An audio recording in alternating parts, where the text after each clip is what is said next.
listening to The Two Marks, exclusively on the Pod Station.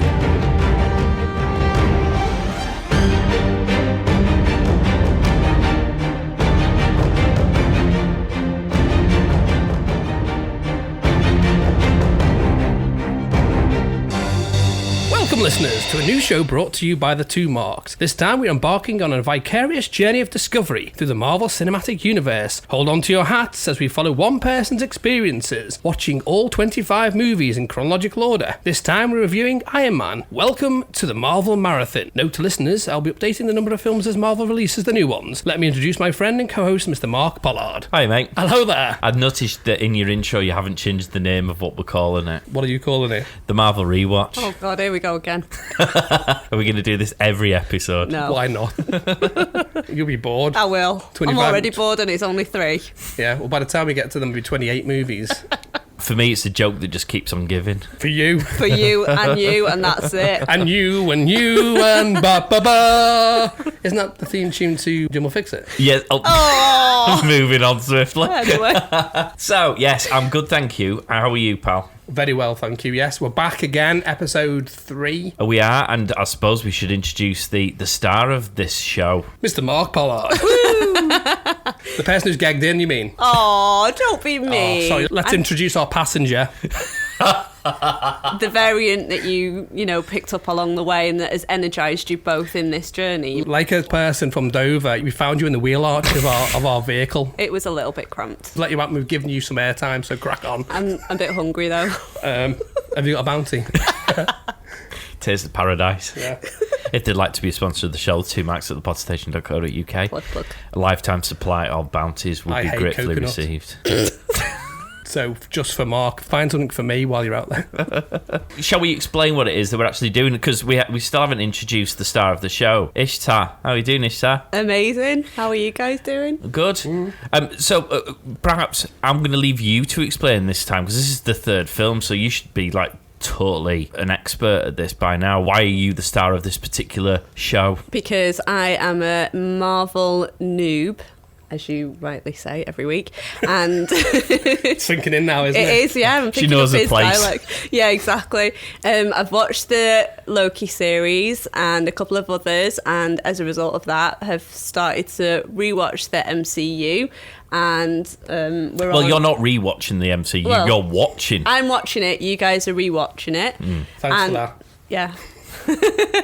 But with a whole different perspective, because I haven't seen them all before and I'm proper buzzing about it. Yeah, so this is for the benefit of people who haven't watched Marvel, if you've perhaps dipped your toe in it, particularly because I think Disney Plus has opened up the ability for people to access this from their home. So perhaps some people didn't fancy going to the cinema to watch these films because it wasn't, or they assumed it wasn't their bag, or they didn't particularly enjoy it. When you're sitting around on the couch and there's nothing on the telly, you flick through Disney Plus, you come across it, you have a watch of it, and lo and behold, it's actually quite good. Then you're like, well, I'd quite like to go back and watch it from the beginning. So what we're doing is, as Ishtar goes through watching each of the Marvel movies, and we're watching it in time, chronological order. Chronological, yeah. It's quite important to mention that. Yeah. So far we've watched Captain America First Avenger, Captain Marvel, and so this one's going to be Iron Man 1. So that's what we're going to be doing, and then we'll do a show for each of the films. Ishtar can gush or not, depending upon which film she's talking about. Yeah. And me and Latham get an opportunity to peek back into. Well, Mark can peek back into his notebook to discuss all of the things he made notes on many moons ago, whilst I can pretend to know something about it because Latham probably told me about it at the time, and I'll now pass that knowledge on to you, Ish. And then I start telling everybody else. So now, by the way, this is now what's happening. You've imparted the knowledge to Pollard. Pollard's now imparted the knowledge to me, and I am imparting the knowledge to the rest of the world. I can't wait for my royalty check to come.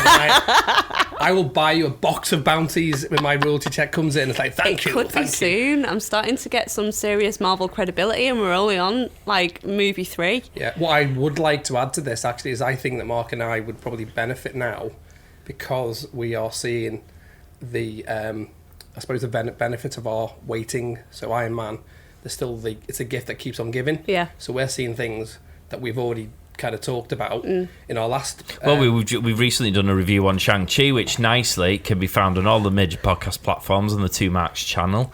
And if you don't know where to find it, go to thepodstation.co.uk, go to the Two Marks page. And we're also on social media as well, so Facebook, Instagram and Twitter. All the roads lead back to the podcast platforms where you can listen to the show. And we've just done Shang-Chi, which you referred us to drops, which are actually in this film alone, which we didn't realise.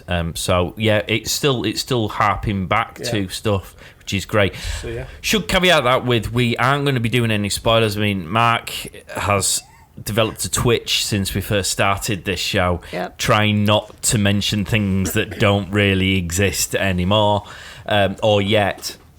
So if you are watching this for the first time, we are going to do our best, and we pretty much should be able to not spoil anything going forward in the future, because Ish hasn't seen any of that. She's done you've done Loki, the TV series. We're not even going to make reference to that because that's got spoilers in it, but beyond that, you don't really know what's going to happen going forward, and we don't want to spoil that, do we? Yeah. No. And if I have seen any films, it's not been in any great detail. It's just been something that's been on in the background and I've never paid attention to. So what I have tried to do to adapt it to make it a bit more user-friendly is add in facts as well as Easter eggs. Okay, because my mind gets blown when you do Easter eggs, and I just... Yeah, well, I forget the rule book we set. So the rules are that if it's in the comic books and it's not a spoiler, we can mention it. So if we're adding depth to a character to help enjoyment, because quite often when I'd come out of these films, and Iron Man's a good example, this was the first Marvel film. Well, I saw the Hulk on my own, but I didn't realise there was going to be a universe involved, and I didn't particularly care an awful lot about any potential university plans. Iron Man was the first one that gripped me, and during these sorts of films, Mark was the one who I'd go to, and he'd give me a lot more information to pad out what I'd just seen, which made me feel more invested in those characters. And then when we saw the next films, things happened, you go, oh my God, I understand that because of the information. And that's what's happening now with me, with you two. So that's what we're going to try and do. So fasten your seatbelts, because we're doing Iron Man 1, which is the third movie in the chronological time version. Mm-hmm. But just to make our minds slightly mashed, it's sort of the first Marvel movie that I saw. And of course we can get to the debate, and ironically we will be very soon getting into the debate of whether Hulk falls into this timeline or not. But this was kind of the first film I associated with Marvel. Well, this, in fact, was the first Marvel movie when they decided to embark on this massive multi-film journey. So it is the first before... Well, it's the first as they got their act together and focused on what they were going to do moving forward. Because before then, which I'll explain later on, was a bit disjointed because they were going bankrupt. And so they basically went to the bank and went, we've got this idea. And they weren't a bit sure about who... I think they were going to cast Tom Cruise as Iron Man. No. Yeah, because they weren't sure, because 2008, Robert Downey Jr. was on the back of his drink, drugs, arrest thing. And in fact, he was advised by Jon Favreau to go to his audition in a suit to impress the people. Wow. And obviously, as we know, he's the most ideal person for it. Absolutely. So... there you go. But as a result of that, the studio weren't convinced. It was really unknown territory. And then we look 25 movies on and we go, why wouldn't it work? Well, I was a subscriber to the Empire magazine at the time, if you'd like to be a sponsor of the show, guys. And by the way, check out their podcast because it is great, but obviously after you listen to ours first. But I remember they actually had a cover before Iron Man came out, and they did a big feature article of how they were going. The plan was that the comic book world was going to introduce a universe, and they were going to have characters jump in between the films in the same way as the comic books. I remember reading the article and going, this sounds great, but I just can't imagine that it's going to happen at all. So yeah, it was something that I actually got quite excited about before I'd seen the movie, and then just forgot about it, and then saw Iron Man and still didn't really think there was going to be a universe to grow out of this, because it was only one film. I just knew I enjoyed it. And I think it was after sort of Captain America and Thor had come out in release order that I was like, ooh, this is going to form a bigger picture. How very exciting. And now we think, wow. Iron Man 1. So, shall we get our initial thoughts from you, young lady, before we get stuck into the movie? Or shall we leave your thoughts until the end? What do we think, guys? How do we want to do it? Well, I'll get them now and unpack it. Okay. Because I think probably people want to know what your thoughts are. They'll know what ours are. Yeah. Maybe. So, go on, Ish. Buzzing. What for that. a... I thought that was the smell. What a film. I mean, Captain America got a 7 out of 10. You know, it wasn't the best film. Well, in the world. don't be spoiling your gradings before No, we want I'm to keep people. We want people to listen longer than the first 5 minutes.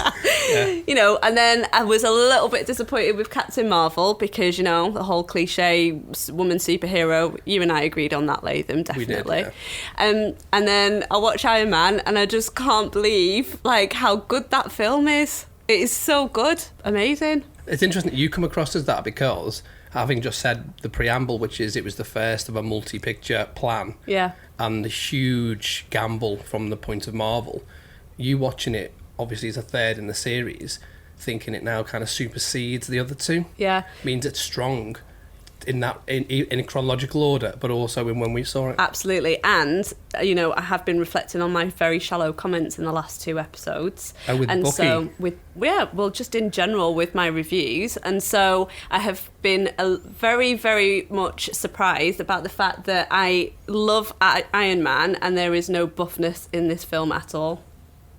Like, zero. It wouldn't work with Iron Man though, you see, because he isn't specifically a superhero. But there's nobody even as a sub-character that's like cute. So, but I still absolutely love this film. And I think that's another reason why it works on that level, is that it shows the legitimacy. Well, I actually looked into this. What buffness? Yeah. I'd love to see what your search history comes out as. Oh, mate, yeah, defo. You can't. I've just put the microwave oven Buff on. Agent Carter. Burnt all the hard drives. So thank you, FBI. Or NSA. CIA. All of the alphabet ones. The cost of being Iron Man, you could be Iron Man for 10 billion. There's an infographic of how much it costs to be Iron Man, including all the tech, and if you had 10 billion, you could be Iron Man. So essentially, Elon Musk is Iron Man. Wow, amazing. And 10 billion, considering what's he worth? Elon Musk, 190 billion? Something like that. 19 times that, innit? So. Do you know, but it was just the pure intellect of Tony Stark in this that captured me. He was an arrogant prick at the beginning, let's be honest. But then, you know, after the whole ordeal, which we won't go into because it's going to spoil it, I just got to like the fact that he was intelligent and caring. Well, what? Oh, go on. But he is, but that's the character. You've just described the character. Yeah. He's no less arrogant when he sees the error of his ways. He's just more, his arrogance is more focused towards Good.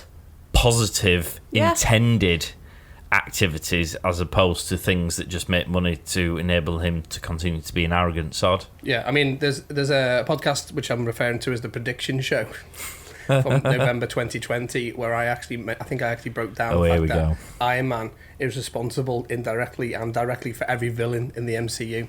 Why? Well, you've listened to it and you'll find out, won't you? Well, don't listen to it because there's spoilers in there. Latham. What? There's no spoiler predictions in it.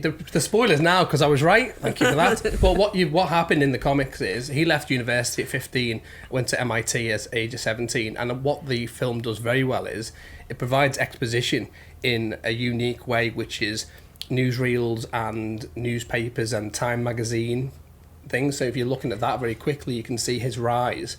And, you know, if you're the smartest person in the room, you're going to be a little bit arrogant, aren't you? Yeah, but I mean... Have you not seen an Elon Musk interview? Sticking with the comic book character Iron Man, he's a flawed character in the comic books, quite significantly as well. Yeah. I mean, do you want to explain? Because Ish probably won't be aware of this at all. Well, apart from his estranged father relationship, his parents are killed, but I can't tell you because obviously spoilers. Although I can tell you. Well, they're dead. Yeah, his parents are dead by mysterious reasons. So he's kind of brought up young, having no parents, and his father is quite estranged anyway because he's building, obviously, Stark Industries, and he's busy coming up with flying cars for Agent Coulson, things like that. So there's that relationship, and obviously he's created all this stuff because he's intelligent enough. So he's kind of become a loner. But he's also alcoholic, isn't he, in the comics? He is, yeah. Well, he's your typical... And domestic abuse as well. I mean, they touch on that as well. They very much show him as being the not perfect he's superhero. far from it. Yeah, I mean, he is your philanthropic... No, let's forget that. I can't even say it. Womanizing, because philanthropic means you just give money to charity, so whatever that is. No, he just gives SEDs around like their business cards. Have some clap. He's a womanizer. He drinks a lot. He likes to live on the edge. He's always... Because he's always looking for bleeding edge technology, he's always pushing the envelope, and because he's got government contracts and things like that, you know, it's all about the money. He's driving fast cars. In fact, his character was drawn and based upon Howard Hughes, which, if you know anything about Howard Hughes, a very sad story, because he was used by the CIA and was the face of things, and they just DiCaprio did a film, didn't they, about it?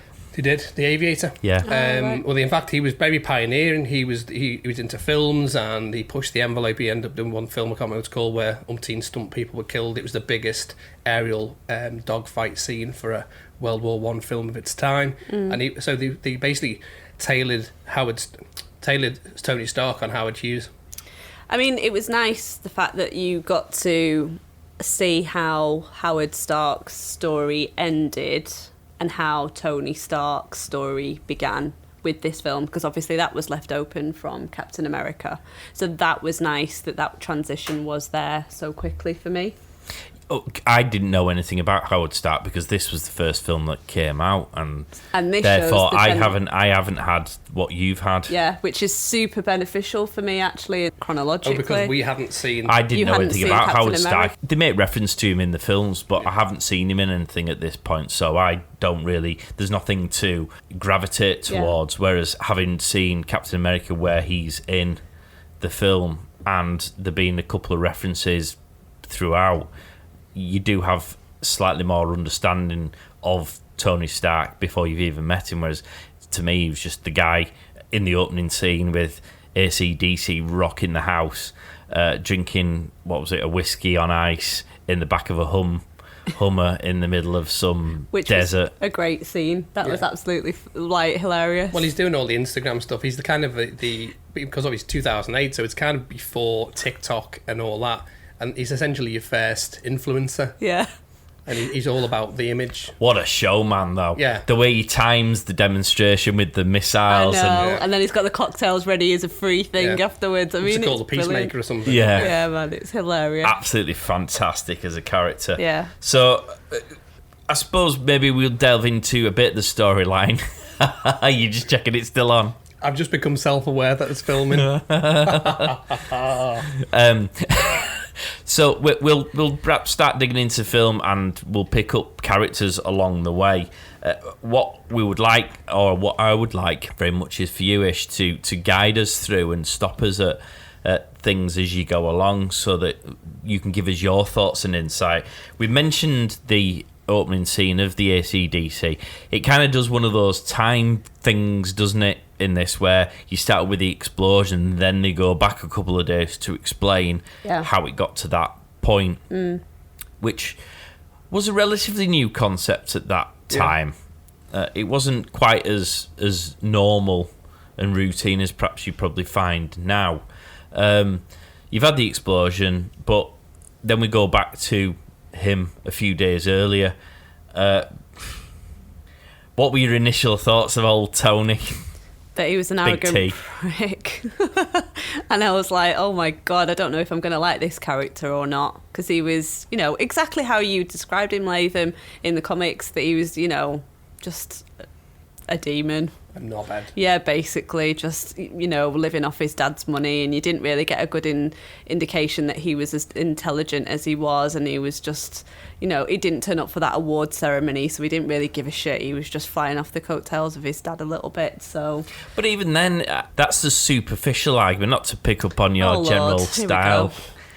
But there's more to him than that, because he's not. It could easily be said he didn't turn up to an award ceremony because he didn't particularly value being given public awards for things perhaps he didn't feel he was worthy of. Going to the woman that he bedded, the lady. She could have said no at any point. I mean, she. To be fair, it's not a Me Too campaign. She was a serious journalist who came up going, "Oh, Tony, I've got some serious questions for you." And it was like, Sack. Okay, but only if you let me ask you serious questions afterwards. I mean, she didn't have to go to bed with him, did she? There's a lack of journalistic integrity right there. And you have to question your source material. When he says sack, do you mean his ball bags? I don't know what you mean. But when he's pointing to the bed and you go, I think I'll get a story from this. But it's easy to make the assumption that he is this pretentious, shallow arse based on what you're being said. But actually, if you stop and think of it for a second, he's a rich billionaire. So is that why people want to jump in bed with him? Is that why people want to be mates with him? Wouldn't you want to jump in bed with a billionaire? I don't know. It depends who it is. If it's Elon Musk, I'll be like, probably not. It's not my bag. I will add to that. That's an interesting social science experiment. Is that if you watch how people are, there's YouTube clips where somebody's sitting on a Ferrari, for example, and the previous day he's in a banger, and it's not his car, but obviously there's ladies walking past, and he's like, "Oh, do you want a lift?" And then they ignore him. Same guy next day sitting next to a Ferrari or in it, and he says the same thing, and he go, "Oh yeah, 100%. Yeah, so you've got to allow that he may be a womanizer, but they have the ability to say no and have integrity, and obviously go, well, actually, the only reason I'm sleeping with you is because you're a multi-billionaire. Yeah. And I might get some kudos. I'm with you. Yeah, I suppose the thing is, there was actually a documentary. We'll get way too serious here, but there was a documentary about billionaires, and when they were interviewing one of them, they were saying, look, my social circle is tiny because there are only so many people I can trust because of my wealth. It's dead easy. If I make friends with the wrong person, get thrown in the back of a van and there's a ransom note all of a sudden for a large amount of money because I am a valuable asset.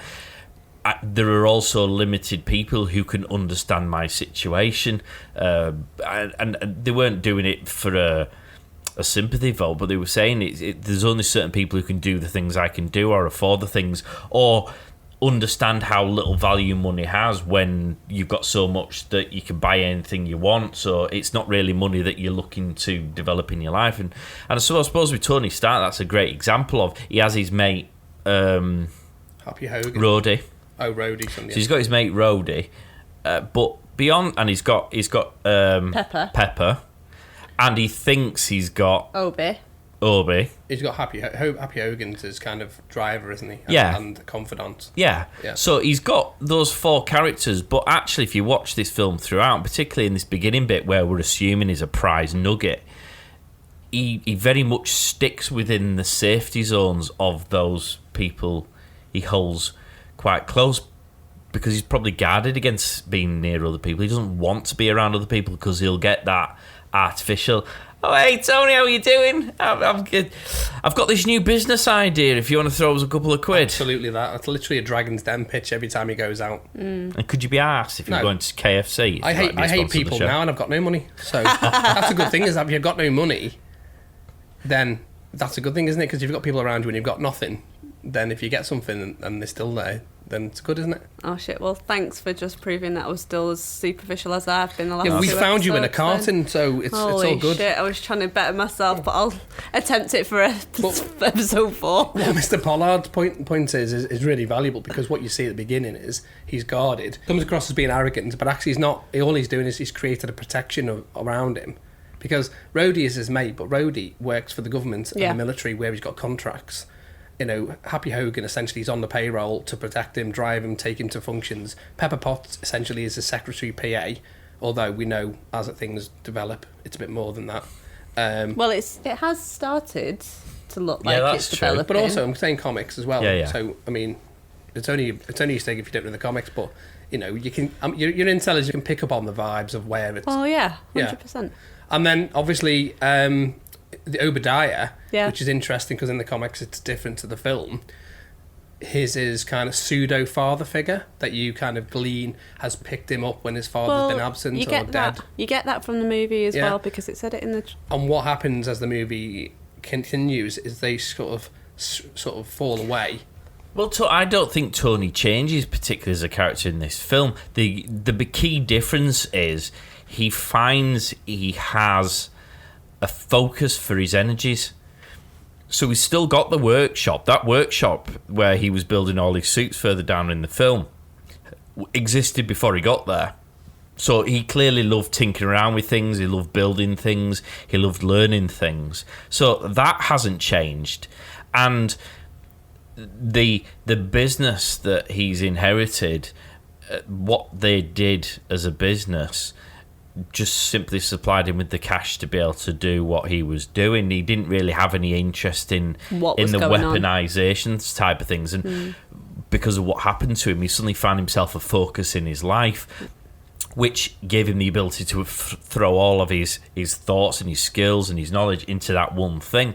But as a personality, I don't think he's changed much in this film from the start to the end. He's just got a focus, which is a slight difference, and because they're now not selling weapons, which is arguably the only bad thing he really does. I know he's a bit of an arse with some of the way he sort of does things, but the main issue was obviously selling arms to lunatics. Well, the way I understood that film with the dynamic shift and the shift for him, his paradigm, was because he was kidnapped and went through that experience, which he'd been sheltered from, and was loving the attention because he was doing all that on the Instas or whatever it was at the time, Facebook.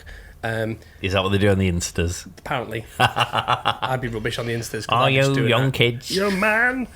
He has this wake-up and this moment of truth, which realises he's weaponising. He's given all of the enemy and essentially arming the enemy with this dark industry tech. So he makes the decision, which Obadiah goes, hang on a minute, Tony, but maybe you should just keep, you're not really on the board, just shut the fuck up. You're going to do that cigarette thing, but he smokes a cigar, you need the bigger gap in you. It looks like I'm sucking off a ghost.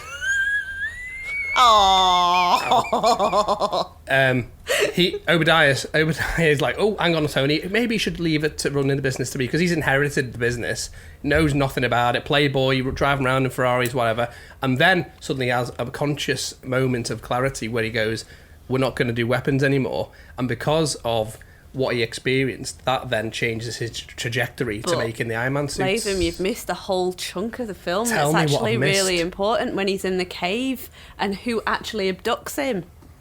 I don't think I've missed it, because I think I've got it in here. No, but you've already fast forwarded to the fact that he knows that he found out that like the weapons were being supplied to the baddies. To be honest, that brings me to one of my favourite parts of this film, which is the A-Team sequence. For me, they should have just put the where the ratcheting stuff. Love and all that. Making suits out of rubber bands. And have you got some chewing gum? Great, I will use that to weld together the two pieces. This is the combination of the A-Team and MacGyver. It was. It's like you're in a cave, which is usually made out of cave stuff, and suddenly wheel out a 4x4 armoured vehicle. It's like, what? Where did you get that? Where did you get the tools? Never mind the materials to build the frigging thing. But not only does he do that, he actually makes an arc reactor I know. for his heart, because he's got the shrapnel in it from the explosion. Yeah. Just out of bits of copper. You know, flippin' heck. I struggled to... But I fell in love with his character there, because I was like, if he's genius enough to be able to do that in a cave somewhere in the world with like the remnants of missiles or whatever, like I'm very drawn to intellectual people anyway, so yeah, that captured What are you my doing in this attention. room with all their frigging Nora? Do you have to de-skill? I think she got lost. Yeah. Especially in the boot of the van. She likes to dumb down every now and again. Lack doesn't of she? oxygen over the past 24 hours. I like to be around the plebs. What did we think of the first suit? Mark 1. Hey, I like it. Well, it's very reminiscent of the comics. That's like literally a callback to the comics. Yeah. When they weren't drawing things properly. And then some people couldn't. Well, in fairness, technology wasn't quite as... That probably looked like a really advanced suit in the days... 60s. Going back in the 60s. Yeah, when people couldn't draw feet properly. No, I just thought it was great, and the fact that when he crash landed, he was like, "Oh, not so bad," or whatever he said. I thought that was hilarious. There is a callback to one thing we can't mention, although you've listened to our podcasts and watched the show, that we can't mention. But in the first episode of that show, we can't mention. There's a callback to that. So, yeah, we got the Mark 1 suit. Doesn't last very long. It's a means to an end, isn't it? Yeah. It's like your first car. It's a wunner, Yeah. as we used to say in the Conquer game. Oh, yeah, I remember that, yeah. Oh, Got a wunner. Yeah. back. And then people used to lie, they go, "Oh, I've got a 25er." It's like, yeah, whatever. Did you used to soak yours in... Hell yes, in vinegar. Hell Yeah, yeah. And cook them. Well, I put mine in... what's the one that you to cover your fence? Is it creosote? Did you use your creosote? Yeah. Although I know people did like put a coat of super glue around it. Did you make a ton of money from that? I didn't do it for money. Oh, I did. I did it when I wasn't getting bullied. To Oh, hide weapons. I'd made it basically just like... Ninja Latham. Yeah, and like... Conquer boy. Yeah, coconut nunchucks. Come on. Do a visual for that. It's brilliant. There's a visual right on that camera right there. Yeah. Looks like I'm just like... That's going on off multiple socials. People. I call it the windmill. I was quite sad that the guy who was helping him build this gets deaded. Yeah. He was quite a nice guy. It's quite comical, is this film?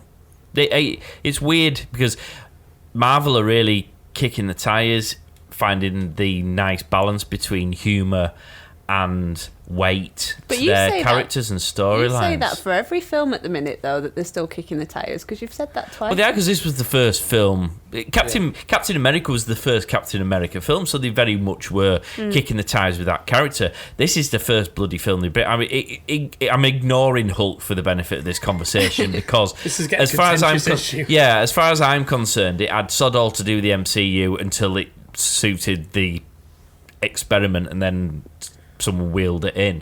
But this was the first time when they were, and it was quite humorous, because you've got sort of the second in command baddie of the terrorist organisation who sort of trying to be quite mean, but when they're watching them on the CCTV, he's sort of saying things that are quite humorous by the very nature. He comes across as a bit of a clown. He doesn't really know what he's doing.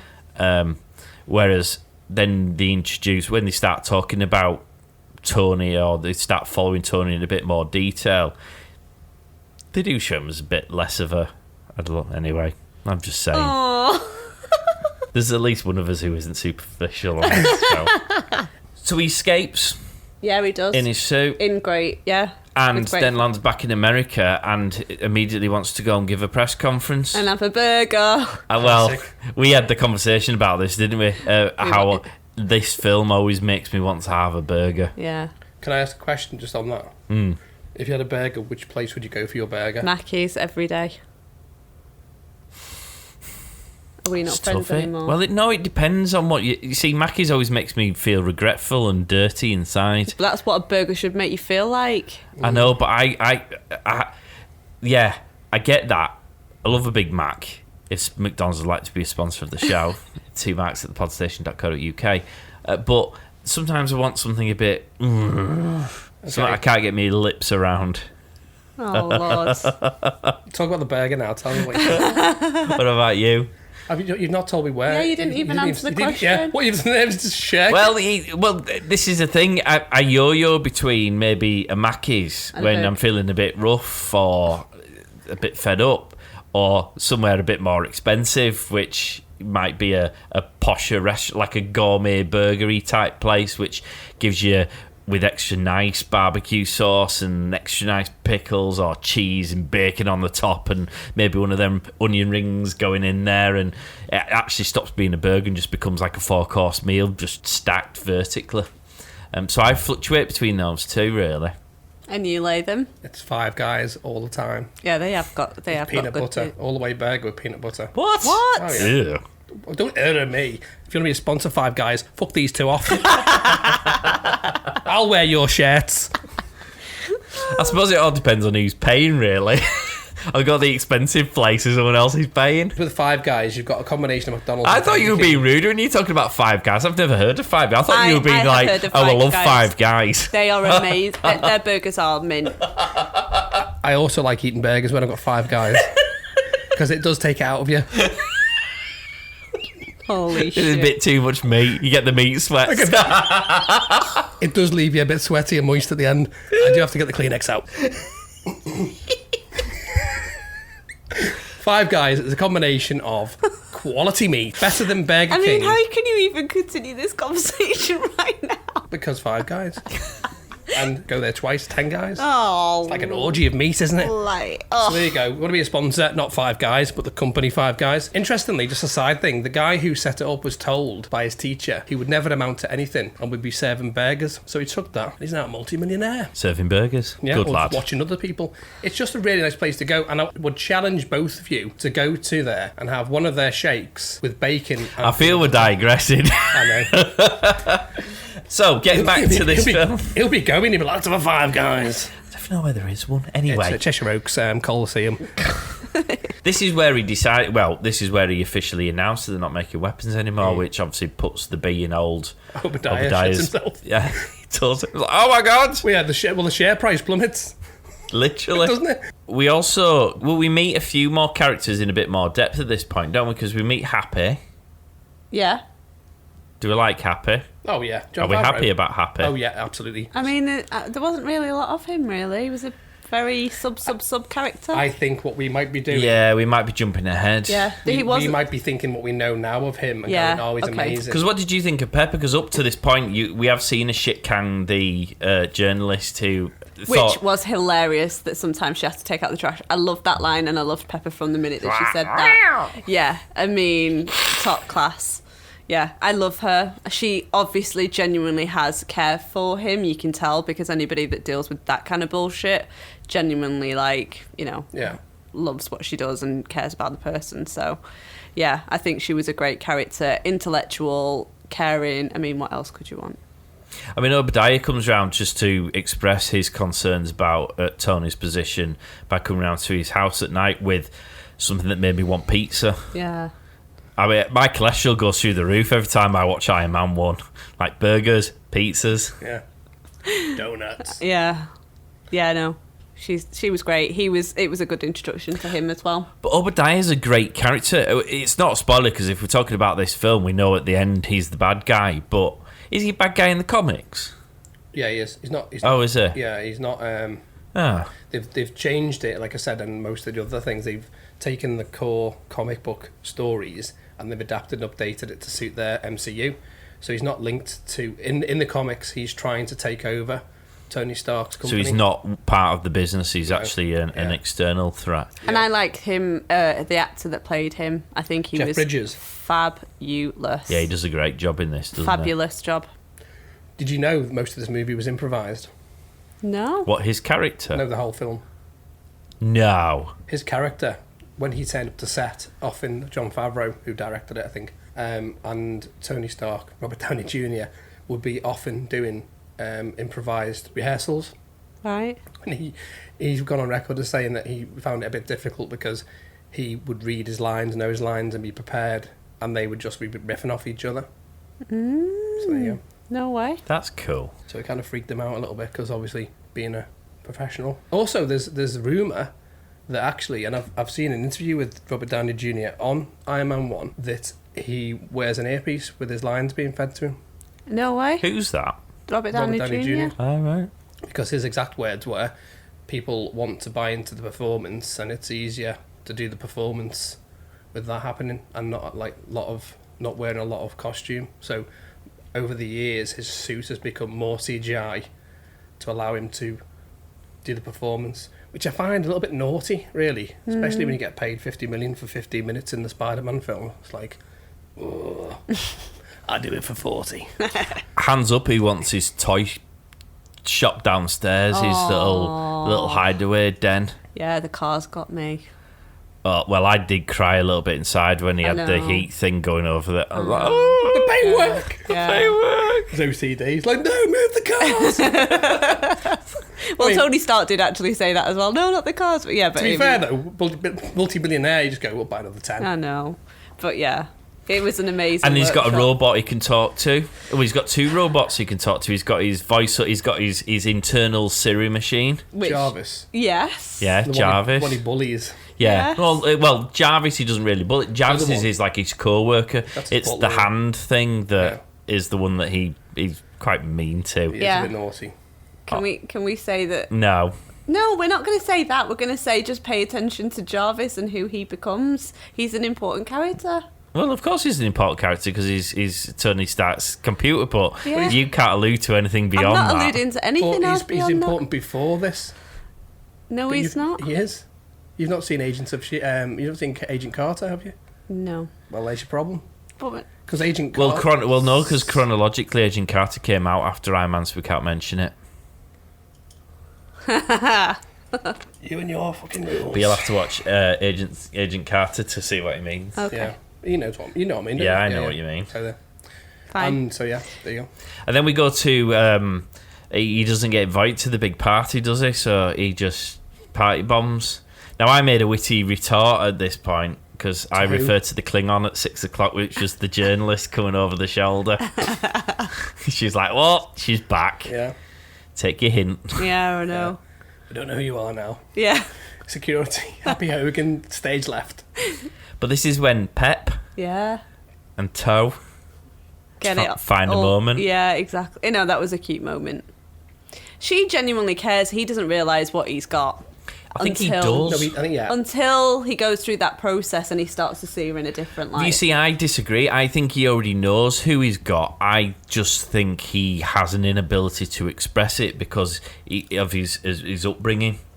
It's a Because he's defense had to be, mechanism. because he's had to be so shielded from people because of who he is and what he's got. He's very defensive and therefore has learned not to divulge anything of himself. And because he hasn't had his parents to go, "Do you want to live your life like that?" Then I think he's unable to tell Pepper and show Pepper, but he does in his own little way, and she's smart enough to recognise that, which is why she tolerates his arsiddery. Yeah.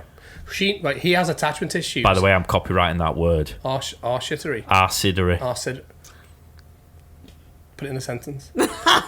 Spell it. I saw you performing some right arsiddery. That works, by the way. It does. He can have it for that reason. He has attachment issues. She knows he has a barrier and defences, so she's kind of behind the curtain in The Wizard of Oz, so she knows what he's like, and he knows that she knows, and obviously he keeps people at arm's length because everything dies, doesn't it? Yeah.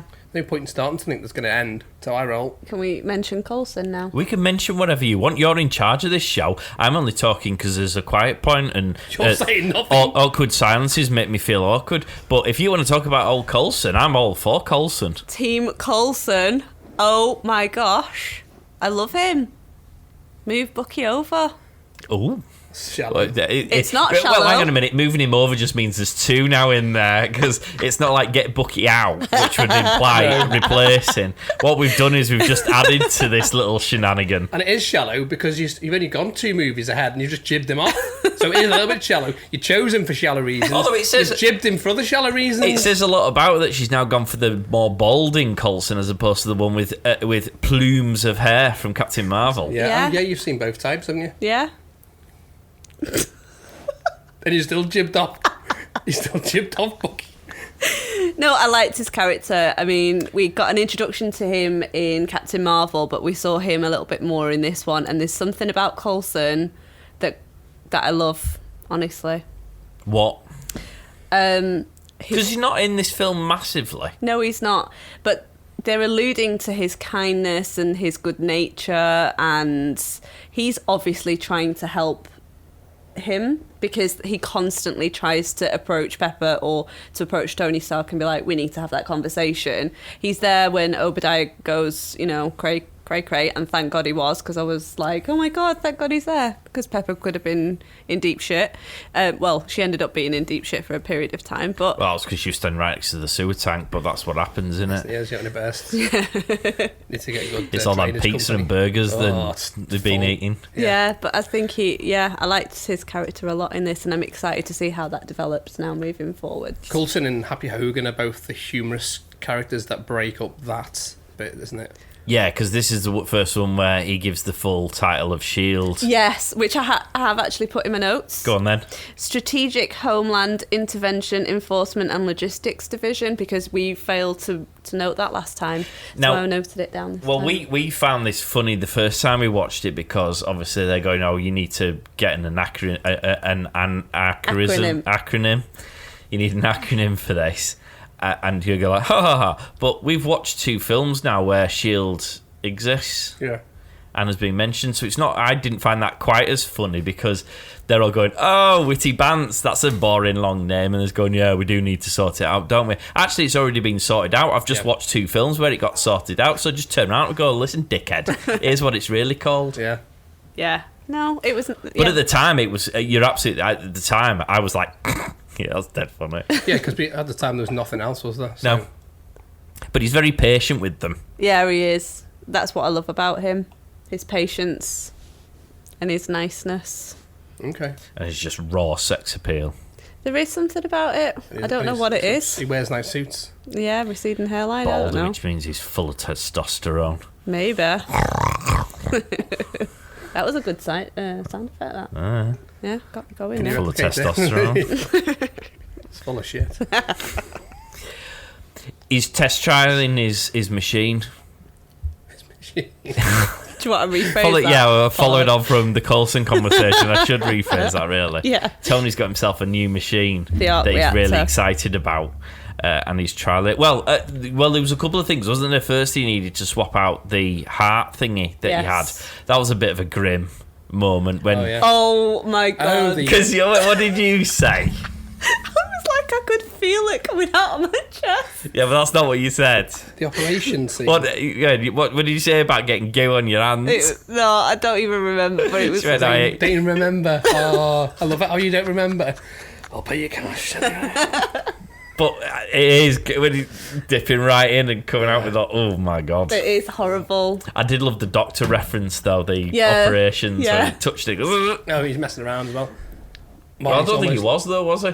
I thought he was joking around. No. Wasn't he? No, because No. she couldn't touch the end of it to the sides. Yeah, but I thought he was playing when he went, No. no, was it not that? No, he genuinely wasn't. Yeah, that was legit. Oh, okay. Yeah. There was a lot of scenes to do with the whole put your hand in your body part that made... I get a pain in my neck when I see anything gruesome on TV, and that's exactly what happened. Like, I saw the hand going in and then I was like, oh my god, my neck hurts. That's a weird response. A pain in Yeah. your neck. I get a pain in my neck. So I was holding my neck quite a lot during this Maybe that's why you got film. a pain in your neck. Stop holding your neck. Note to self, thank you. Welcome to Online MD. But he's trialing it, and what we do establish is when he decides to, when they see that there's weapons still in the hands of the wrong people, and he goes to right his wrong, and this is when Rhodey finds out that he's Iron Man. Iron Man. Yeah. What we do find out is that he got his 4G bob on, didn't he? Yeah. Yeah. There was no losing signal in that desert, was there? No, that's like the best satellite phone ever. You know, when you're hanging out when I'm in my house, if I'm in certain corners of the house, it feels like I've just disappeared into a fourth realm. But you do live in Hobbiton. Hello? He Can you hear does, me? actually. I can't hear you. Hello? It's like being in the Shires. It really is. We were talking about hairy feet the other day. It's him. My mate is a hobbit. Yeah. But that whole scene, actually, with the planes and stuff was pretty cool. Because he was really... And the fact that you got to see a little bit more about the weaponry and associated with the suit. Well, one of the best scenes is where you've got these massive kind of armed F-19 fighters or whatever, and he's obviously in Afghanistan, and he just has his little piffling little rocket thing done, and he doesn't even look, he just does that. It was the tank. It's the tank he blew up, wasn't it? And he just goes, boo, like one of those really rubbish firework things you get. Yeah. And he doesn't even look, he just turns away and it's that, and then it just fizzles, and then nothing happens for a while, and he's just walking, and then it's that classic sort of movie type thing where there's an explosion behind you and then it blows up. Well, this shows how he's adapting the technology he's already got, because you find yourself where with that hostage situation, they've got like 6 people all being held at hostage, and oh no, what do we do without getting the hostages killed? And he doesn't, he just shoots them all at the same time. Yeah, that was a bit I was referring to. It was good. He's not bothered about killing people though, is he?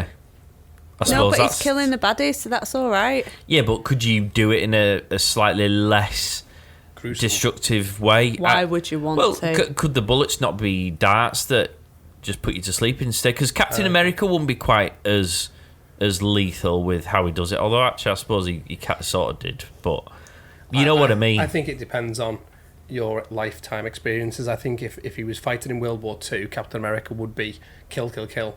Because of 70 years worth of being in ice, he may have changed his way and approach. Iron Man, again, may be on a story arc where he would kill people, but maybe depends on the situation, isn't it? I mean, I think it's hard to say what you would do in a situation unless you experience it. Mm-hmm. And that's because, like, if you had your family kidnapped, what would you do to get them back? Kill everybody that had him. So there you go. So No brainer. yeah, but you don't know, do you? Yeah. I mean, there is a little bit like a RoboCop thing there when he's obviously got the hostages, and if you've seen RoboCop, he just shoots him in the balls. It's not that bad, is it? But I suppose he's doing what he can for peace, isn't he? or to resolve the problem, and then he just disappears out of nowhere. Travelling at Mach 3, whatever he's doing. But it was a training exercise, you have to remember that. Oh, that reference was very funny. That shit always happens in real life, and you know it, don't you? You do indeed, but Rhodey's a very interesting character in this film because he's a bit of a lackey for Tony Stark. Yeah. He usually ends up shoveling shit. But this is the only time we actually see this version of Rhodey, because they ditch this character, they don't ditch the character, sorry, they ditch the actor who plays this character. Terrence Howard ditched himself because he wanted a pay rise, and Marv went, no.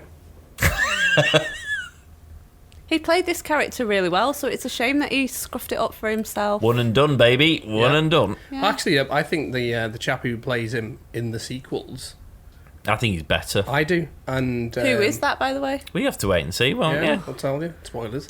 But this guy just did a classic Ed Norton. Oh, good old Edward. Yeah, did a bell end. So, did a bell end Norton. But yeah, wanted more money on the first movie that you're kind of just a co-star, if that. Go, I think I need more money. No, you don't, mate. Goodbye. Idiots. So he's doing a dance, the redone dance. I mean, Hey! he'd been in other films as well, though, hadn't he? Terrence Howard. Yeah, before Yeah, he's been in films, but he's So not. he probably got a big head. That's the problem, isn't it? Yeah. You shouldn't. Well, there's the outcome of arrogance in real life.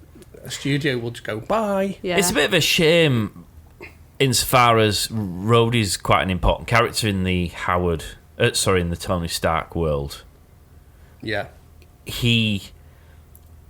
These are all characters that sort of ground Tony and are in his inner circle, so you see the real Tony Stark when he's in and around these people.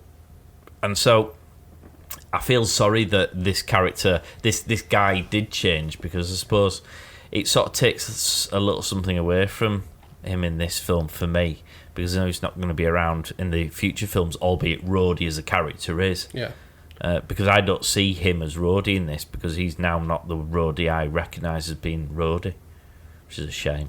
I think I see what you're saying. I actually prefer the fact that they've recast him with who they've got, and I think he plays it a bit better. The other one came across as a bit too serious, whereas I think the other one, who was being in Ocean's 11, has that kind of seriousness, but also to ground Tony and also be funny at the same time. I think Terrence Howard was just a knob. Well, how can you be serious when your mate's got a pull on his aircraft? Oh. And loads of booze. Pollard wants an aeroplane with a pole in it. And staff who work on there who are happy just to... half nakedly dance, yeah. Is that a thing? Nakedly dance? Yeah. Is that okay? Google it. He has. FaceTime me later, I'll show you. Keep sliding off. Too much Vaseline. Well, I mean, I'd probably be happy without the pole. Do you pay extra for the pole? No, I was merely pointing out that looked like it was going to be a fun plane to be on. Well, and he was sitting there with the face like a smacked ass, wasn't he? Yeah. How does that work if you're doing a massive decompression descent? It's You're better just hanging onto the pole like this. Well, it's better than being on those cattle cabin aircrafts where Ryanair. your knees around your ears and you've got You wanna a be kicking a back of your sponsor. seat. Obviously, if And you it's have a to- choice between the two, And you have you'd to go pay for to go to the toilet. pole dancing plane. Well, actually, if you're on Ryanair, they've taken all the toilets out, haven't they? Yeah. Have they? They did, yeah, to get more seats in. Oh, shit. Because then anywhere that's Well, like no, half you're an not hour. allowed to do one on Ryanair. That's the No, point. you have to do it in your pants. They give out free mate. continent bags. Yeah, yeah, poo bags. Stick in a bag. Yeah, Oh, stop it. yeah, poo bags. Which That's is, what they said when they were doing it next to me in the chair. yeah. And then they just look at you. Ew. Just like total eye Just contact. lowered the tone of the show. Welcome to Ryanair, who isn't a sponsor and maybe not we ever a sponsor. Yeah. What did we think about the big final act here? The fight scene. Yeah. I liked it. It was good. Because he obviously goes to the desert, finds the suit, and then tries to copy the suit, and in his own words, doesn't have the same moral restrictions in what he adds to the suit. He turned it into a Swiss Army knife of a suit, really, didn't he? It was like, do you want one of these? Yes. Do you want one of these? Yeah. Do you want one of these? Yeah. You do know it's going to get awful big and awful heavy. I'm not bothered. Just Yeah, one of them as It well. is massive. But By the time he's kitted it out, and But can we rewind? Because is this before or after we find out that Obi's a big bad? well, I think at that point you know. When did we find? Doesn't he go to his house and tell him that? Basically, he drugs him. Pepper. He sends Pepper to go to the office. To No, download it's the before files. then, doesn't it? He drugs he Tony drugs Tony. first. He drugs Tony, and Tony slides down a settee, and then he basically does what all villains do and gives the monologue of what exactly he was going to do, and rather than just kill someone, they spend 5 minutes telling you what they were going to do. But Pepper was already at the office by then. What, No, doing she paperwork. she goes to the office afterwards, doesn't Yeah, she? she Because does. Tony sends her to go to the office, Oh, right. and that was quite a tense scene. That was very tense. She kept her cool. Bloody hell, I would have been shitting my pants if that was me. On the plane again. Yeah, wherever. That's why she carries a bag with her Yeah. everywhere. You have to, don't you? If Big Bad Don't was look in coming Nish's and- handbag. Oh, I like chocolate mousse. Yeah, I need chocolate. But I mean, she was under some serious pressure when that situation was happening. So, like, any other booker would have been, like, absolutely crapping themselves. Oh, well, I'd have just admitted it. I'd have gone, it's me. I'm sorry. I'm stealing stuff. Don't hurt me. But it went to the strength of her character, that scene, particularly that she held her cool and, you know, she got Basically, out of she's there. not a shit house like us three. Hey, speak for yourself. I totally would have. Shat. I imagine she's been in situations many times before. I mean, we're talking about Stark Industries, and he's up against Justin Hammer and AIM and other massive organisations that are doing the same type of tech. So I don't think. But I mean, this was from the inside, so it's a different level, isn't it? Yeah, there's kind of the espionage that's a bit weird because it's your own company. Yeah, and you Yeah, trust your people that you work with, so I think it's a bit more scary. So it's just a tense scene, isn't it? I think that's the thing. Where I mean, I was my palms were sweaty watching were you that. holding your neck again? No, You must have been just sweating. I was sweating through that part. Right. So we've established when you stress, you sweat. And then when there's something gruesome, I hold my neck because I Just get whilst pain. you're shitting the entire time like a shitting dog. Yeah, if there is a situation that requires it. You're a treat to take to the cinema. It was a great film. I'd put you in the disabled toilet. Just leave you there. So he steals a tech, doesn't he? And we have this big fight scene, which becomes a Marvel thing with the big third act. But Well, this goes back. Just sorry to cut across you. This goes back to what I said about Tony Stark creating the villains. He finds the tech in the desert, so he's not actually stealing anything at this point. All he does is he basically uses Stark Industries staff to reverse engineer, because he says to Tony about the arc reactor. So obviously the arc reactor is a miniature version of what they use to power their building, which is almost like cold fusion. Which is just unlimited power, which would basically change the planet's sort of make it eco-friendly, because it's basically green energy, cold fusion, because it's using water, basically hydrogen. So he's harnessed this power, which is essentially green energy. Obadiah wants that technology. Tony Stark ain't going to give it to him because it's here, so he wants this, and he's basically using Stark Industries staff to reverse engineer the arc reactor to use in the suit that he's trying to put together. You might have seen that in Iron Man 1. I would just like to point out that Mark said that it can be tracked that all the baddies have been created by Tony Stark. But how does that work for Captain America and Captain Marvel? Because Red Skull wasn't created by Tony Stark, and neither was Jude Law's character. You're wrong. Yeah. Well, he basically made the Captain America's shield, didn't he? That didn't create Red Skull, though. Well, okay, he created time travel. But we don't know that yet. Okay, well, why asking me a question that doesn't exist? I'm afraid I can't answer it on this realm. Okay, can I say something? No. If I can remember what I was going to say. So, like, while you're thinking, let me get me notes of why Tony Stark created all of them, but this is going to be like another hour. So. Well, maybe that's a show to do at the end. Look, I think it was a nice thing that Obi turned out to be the baddie, because I didn't see that coming. Did you not? No, I didn't. Did you? Thinking back to when He had you a first watched it. skinhead, a cigar, and Yeah, but he it was in wasn't- charge of a multi-mega billion Okay. pound organisation that sold weapons to everyone. I probably would have thought he was a bad guy even if he was a good guy. I think I'm used to... But we've had Red Skull bad guy. Bald. And then we've had... I can see where he's going.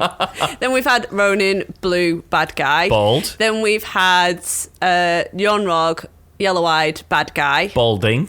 And then He's got big fathers, old dude. It's not as fulfilled as he used to be, is I it? like some of his hair. And then we have this non-alien who turns out to be the bad, and I didn't think he was going to actually Bald. be... All right, maybe... No, wait. The way that he was described... The way that he was revealed as the bad was very surprising. I've got this winning lottery ticket in my pocket. Would you like to buy it for £5? I didn't see it. He'll leave that in. Because that explanation has just blown my mind. I think I've just shat. Do you actually know what you just said? Yeah. Do you? I do. I think you're trying to equate It's been a long every day. village. It's been a long Now, day. you mentioned it. I've just remembered, actually. We're jumping all over the show now because largely my notes are all finished. Is that right? Yeah. The one thing that I did wanted to mention, which you point out, was the Iron Man suit and the way it gets put on Tony as you get further down the movie. So it starts off with as he's walking along the thing, and when he's standing and it's like drilling all the bits in and what have you. You were quite excited by that. Yeah, I like the way that it all came together. Literally. Yeah. And I was impressed with the silver suit more than I was impressed with The Mark II. Yeah. Yeah, so basically, if you think about them as car design, he's refining the design like any architect or creative designer. Like, for example, yourself, you're an interior designer, aren't you? I am. So you might do your Shameless plug for Ancora Interiors there. It is what I didn't say will the take name. that, thank you. Happy to give it to you. You would do a CAD drawing or you do a design, and then you go, I can probably put that toilet seat there. Maybe you shouldn't have a window in front of all the people passing by on the toilet. That's one of the good things about all of these films as you go through them, is you will see an evolution. And because he's a genius, he's constantly reworking things. I just like the fact that it was silver, and would it be like so different if it was just a silver suit instead of a gold and red one? As it is iconic now, isn't it? I mean, those are the colours of the Iron Man suit, aren't they? They've just remained true to the comic, really. But I think it is quite good that you constantly see this evolving suit.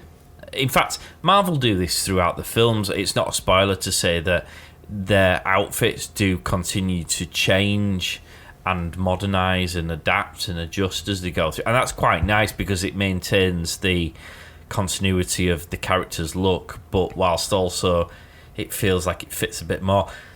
And Iron Man's probably one of the more extreme developments, and you see it in this film alone, from the one we build in the cave right the way through to the one at the end where the robots are fixing it to him. Yeah. And the other thing from a shallow point of view is merchandising. Oh, okay. So the studio, Iron Man's a good example of that, because what they Plus, do, you don't want a drill going firing firing a screw in the wrong area. Yeah, when you land, you go, oof. Oh, hello. So it sounds like when he stands up. Iron Man. He's only Iron Man because he's got pins in his spinal column. Aww. Iron Man because he loves doing shirts. He's doing that. No, in here, the Easter eggs are literally to the comics. And the same time is if you're going to be selling figurines or Lego sets, who tend to spoil all the movies because of their Lego releases, you're going to sell toys, aren't you? Which, incidentally, is why this film was made, because what our focus group they did, the kids loved it. Right. So there you go. But Iron Man is an example because obviously he has suits made for every eventuality. It's just an organic thing for him, and he's just tinkering around. Right. Are we going on to the actual fight scene now then? Yeah, between well, the two machines? I mean, my notes have ended ages ago, so I'm just flying free and. He's been padding. Yeah, I'm just wobbling all over. What would you like to talk about, Ish? Because this is your show. The fight scene was really, really good between the two machines. What, people? Machines? It's not Iron robot people. It's not robot jocks. What the hell is a robot? Oh, it's a jock? 1980s film. Sorry, that's not Pacific Rim. It's only your reference for your age group. It's the image of you blurt. We've had this conversation I'm 46. before. Yeah, I'm 40. So you're not my age group then, are you? You're knobhead. You're the old generation. When I was a lad, we had robot jocks, which people would remember. Listen, hold still, you little prick. From the film? Yes. I don't remember that one, but That was in the fight. That was in the actual fight scene. He said, hold still, you little prick, because he was trying to shoot at him. And he knocked his missile guidance system out, so he couldn't hit him. He said little prick? Yeah. In the film? He did. I wrote it down. It was one of the few things I wrote down. Hold still, you little prick. He did. Wow. And I thought, Mark... It's these tight trousers and it's very cold. But it was good. The fight scene was exciting.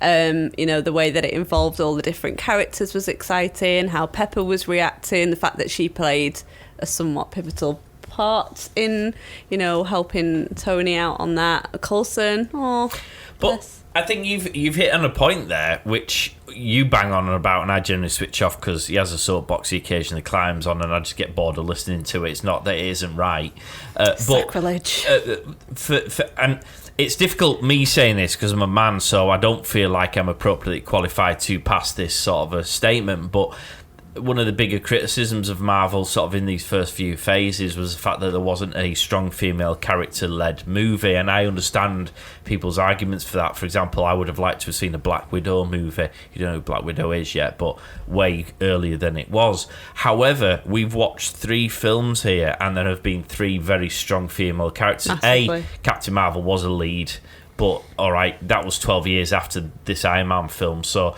you kind of have to perhaps discard that because arguably they'd learnt the lesson in inverted commas. But Captain America, you had Agent Carter, who was a fabulous and very strong character, and in this you got Pepper Potts. Now, they could have been in the film more, but in each of these films there's quite a lot of characters already in there, and I didn't know whether that's something you've picked up on or whether I'm just talking crap, because you are indeed a woman as far as I'm aware, so you are far better qualified for me to comment, for you to comment on whether or not they are strong women characters as opposed to me mansplaining shit away. Shall I take it over then? Please do, because I've dug myself a hole and I'm hurting myself trying to get out. I'll dig you back out. Thank you. Right, so obviously Captain Carter, from my perspective, was a periphery character in the Captain America, as you will know if you've listened to the first podcast, just because of the buffness of the men, but again, superficial. Moving on. But she was strong. Captain Marvel obviously leads, and there were some powerful characters in Captain Marvel which we spoke about. Monica Rambeau was a powerful character. Lawson was a powerful character. So yeah, I think that was fine. And then in this, 100% Pepper is a strong character, and I think she's in this movie enough actually for the movie. Any more it would have been too much Pepper, but I never just have too much love Pepper. I love Pepper.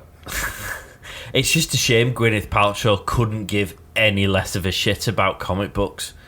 Oh my word. When you see her on like the press junkets, or when the interview about anything and it comes down to the Marvel movies, she genuinely hasn't even got a Scooby-Doo about what's going in the film she was in. She doesn't even remember being in one of them. Universe. No. Seriously. On one interview, she didn't even remember being in Iron Man 2. She has no interest in the Marvel universe. She's got no appreciation for how an important role she plays in just that particular area. See, I think for me, which is why I jump on the soapbox, because people naysay all the time, is I know the story arc from the comics for Pepper. So I already know how strong she is. Gwyneth Paltrow didn't make this character. No. It could have been anybody. The character itself was a strong character. Well, exactly, and that means then in that case, then it means that there are strong characters. It doesn't matter who's playing it, they are strong characters. It could have been anybody playing that character. And what you have to allow is that Marvel, with the sandbox that Mark refers to, is they dip into it, and it's a first film of this what we now know to be a multi-film universe. They don't want to spend time. Is your neck hurting? Is that because of the goo? What have you got some goo in your pocket? They don't want to spend loads of time of a movie going, we're going to spend 65 minutes to talk about Pepper Potts. They want to bring all these characters in because they know what's going to happen, because they planned it. So they know, we picked that up, and the fans will go, there's how our story's progressing. And you see it over the course of the films, and then obviously you've got the other ones that also pick everyone's story up and they carry them along. So, for me, it was already a strong character. So everyone's going, there's no strong female leads. No, there Watch was. the movies. 100% Watch the movies. The one you're going to watch next after this will continue what we're talking here. And I know, even into the film that you don't even count, there's strong female characters in that. So, no, there is. suck it up, naysayers. Yeah, so far. And if you don't like it, get in touch. Yeah. Mark Pollard. Nice. I see what you did. That had done so to you. In fact, you beat me to the punch. He just deletes it. If it's not more, what is it, more than 4 words, is your cut off. Yeah. That's the title. Dear Mark, done. I've got first-hand experience of that as well now. Him just deleting shit after I've sent him something. I've got no chance. I have to get a separate email. I have to get my mum to email him. Don't delete it. Anyway, digressing. Yeah. Stanley as Hef. Oh, the cameo. Yeah. It always makes me sad when I see Stanley now. I'm just popping it in there because we always talk about where did we see Stanley. So. Well, just love it. Yeah. I love it whenever he pops up. It just makes me a little bit nice. sad inside that he's no longer with us. God rest his soul. No, it is nice. But it's one of them, innit?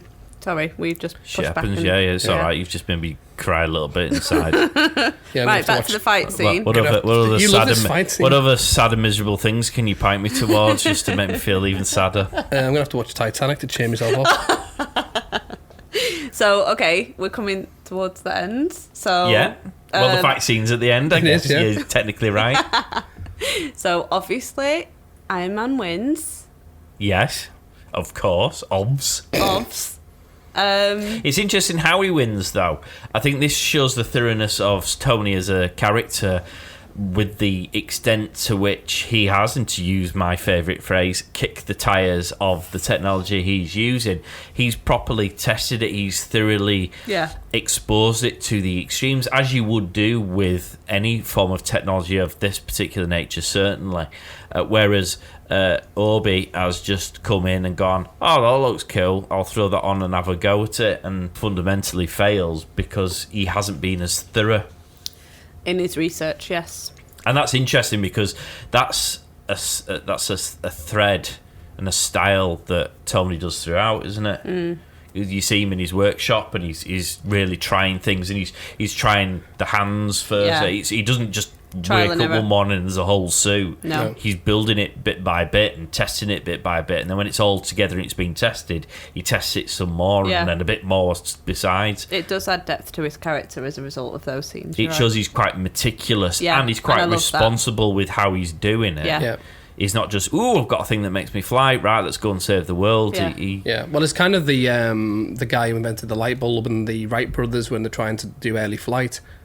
You know, the guy who invented light bulb obviously failed like 99 times, and he said, Go on. You. What was it? What's the film? Nicolas Cage one. That's what I remember it from. I know that's not where the saying comes from. Nicolas Cage. Yeah. Treasure. National Treasure. National Treasure. Love that film. Have you seen National I Treasure? have, yeah. So I think I'm going to probably Number 2 shit. I'm probably going to ruin the quote, but I think he said he didn't see the failure. He just found 99 ways not to do it.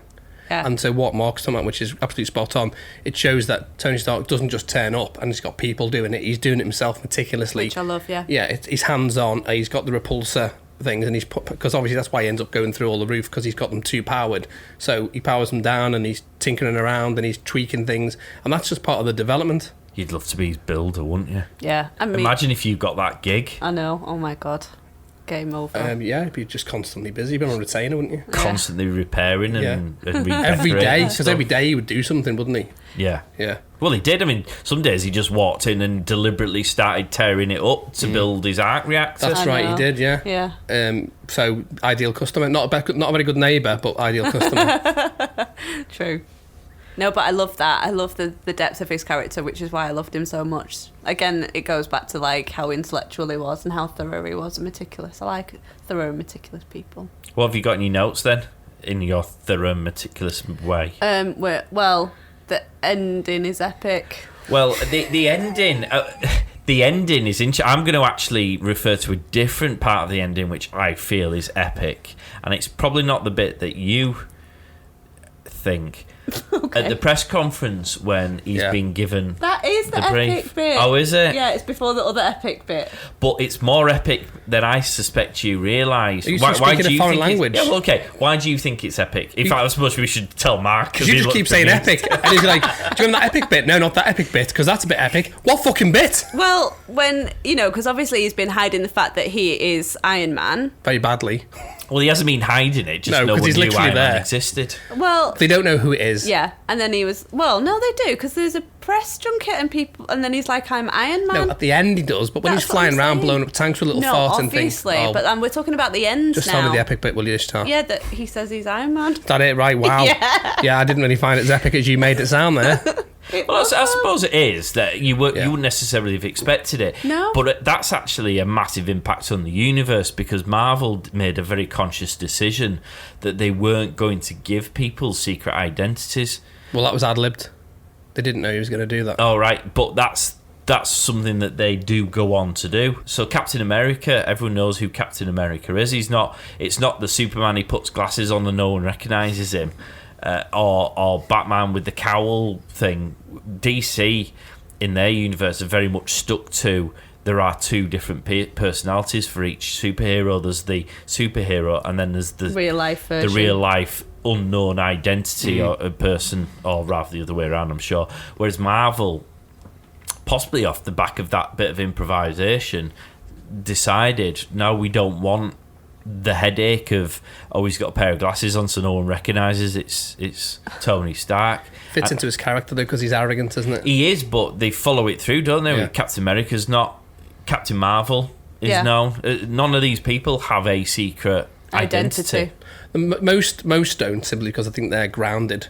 Because obviously Thor that's who he is. When you get to Thor, it's that Incredible Hulk.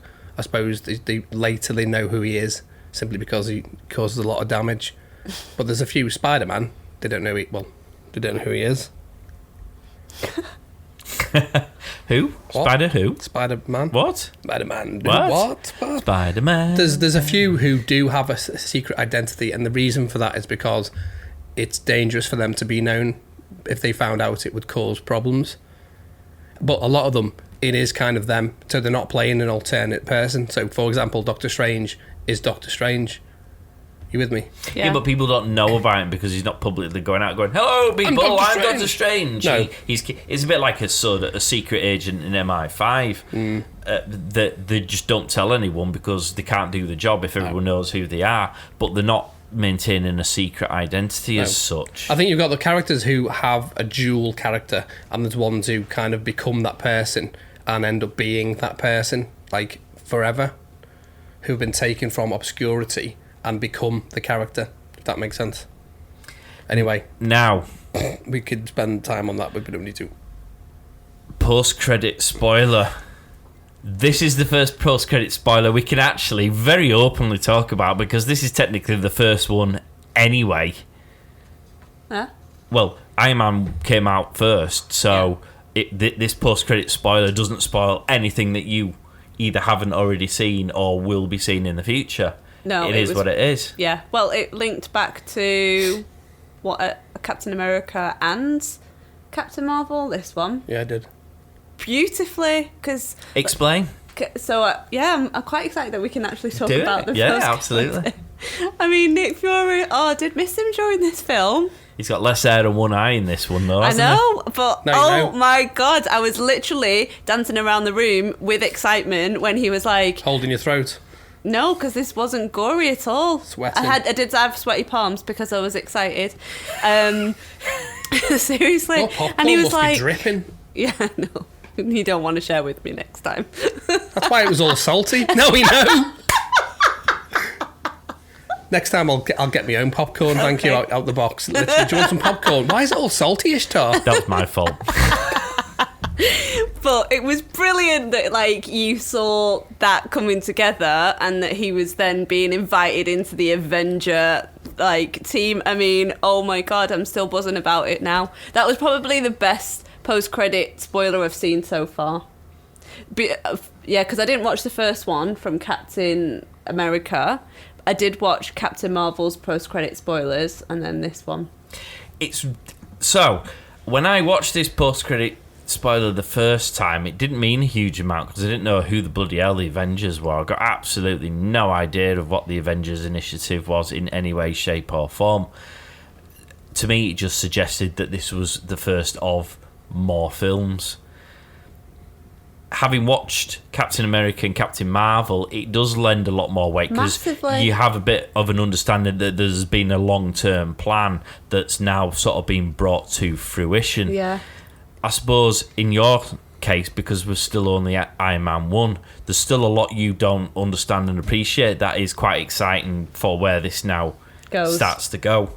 So it was an interesting one with this because I interpreted this post-credit spoiler different to when I first saw it because of the order in which we're watching the films, not by virtue of me knowing what's gone on in the future. Yeah, I love that we're watching it chronologically and it's all starting to make a lot of sense. That makes it very exciting. I literally get excited when things start to link together, honestly. I'm like a little kid in a candy store.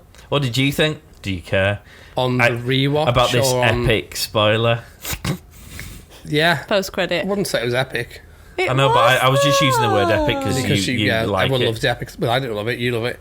Well, like for me, it, yeah. see, because I've got two reasons now, haven't I? So the first time I watched it, I was excited because I do know who the Avengers are and I know who Nick Fury is, and it isn't David Hasselhoff. I also like the fact that they've taken exactly the character from the Ultimate comics for Nick Fury, who was in fact designed based on Samuel L. Jackson. And now having it in a rewatch, having just had Captain Marvel where she suggests that he should change the name of the initiative that he's planning to do. Right. Boom. The Avengers Initiative. Brill. Mega excited about that. Okay. What do we want to do now? Because normally Easter eggs. we go through Easter eggs. We should go through Easter eggs now, and then we will revisit our The best top part of 10 this characters and our top 10 movies, Wait. and we'll give this a rating as well. Can I just give you some kudos, Pollard, for the fact that your graphics are so brilliant and the clips? People need to get on social media and see what Pollard's been up to because it's just brilliant. Nothing Don't you good. agree, Latham? They're lovely, yeah. Yeah. Thank you very much. Have you shared the secret source with him? Secret sauce. Because he's gone all social media. Oh yeah, I am taking a bit of credit for his. I've never social seen media so many buzz. videos pop up of my big fat face. Of your big fat face. Yeah, it just appears just out of nowhere. It's like, how did you take that? There's sunbathing in the garden. Next minute I'm holding Captain America's shield over my crotch. So go on, give us some Easter eggs first, and then we'll crack on. Right, so we've covered a couple of them. I've also got some additional information that people might or may not be interested in. Let's do the... So, 10 Rings, we've mentioned. He loves that. Every time I say 10 Rings. How did I miss actually mentioning that? Shit. But nobody will know what that means, though. No, but I just Will know... do, because Shang-Chi's out as a review. But people aren't going to watch Shang-Chi, the review, are they? Well, it's an Easter egg, so what are you going to do? It's in the thing, so... I suppose it's not a spoiler. It's not, and it's also in the comics, so... Okay. Along with Justin Hammer, Ironmonger, Madam Mask, Norman Osborn, the Mandarin may be one of the villains who could appear in the Armor Wars series. Wait, can we just go back to the 10 Rings a little bit without going into too many potential spoilers? Okay. So, obviously... in this movie, the 10 Rings are some Middle Eastern group. He's just going to do that the whole time.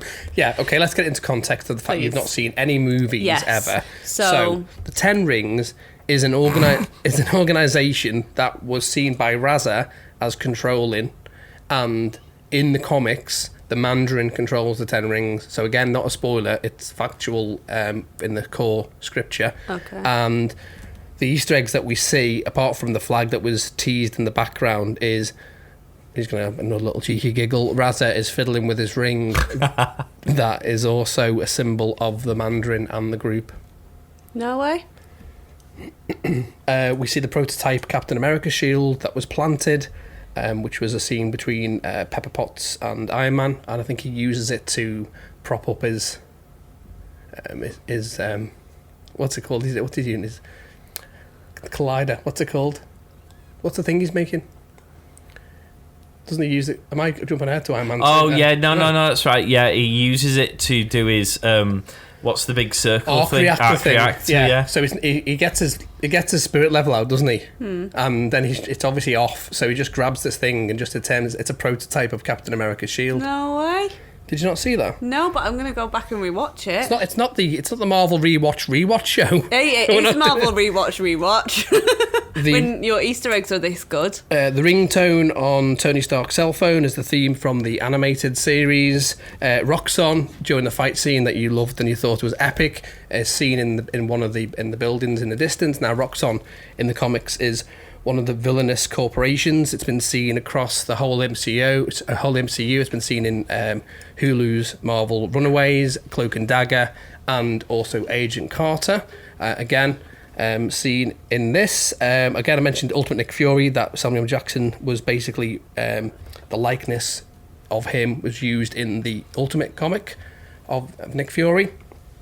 One of the biggest ones, which is not a spoiler, War Machine's blueprints are seen in the closing credits of the film.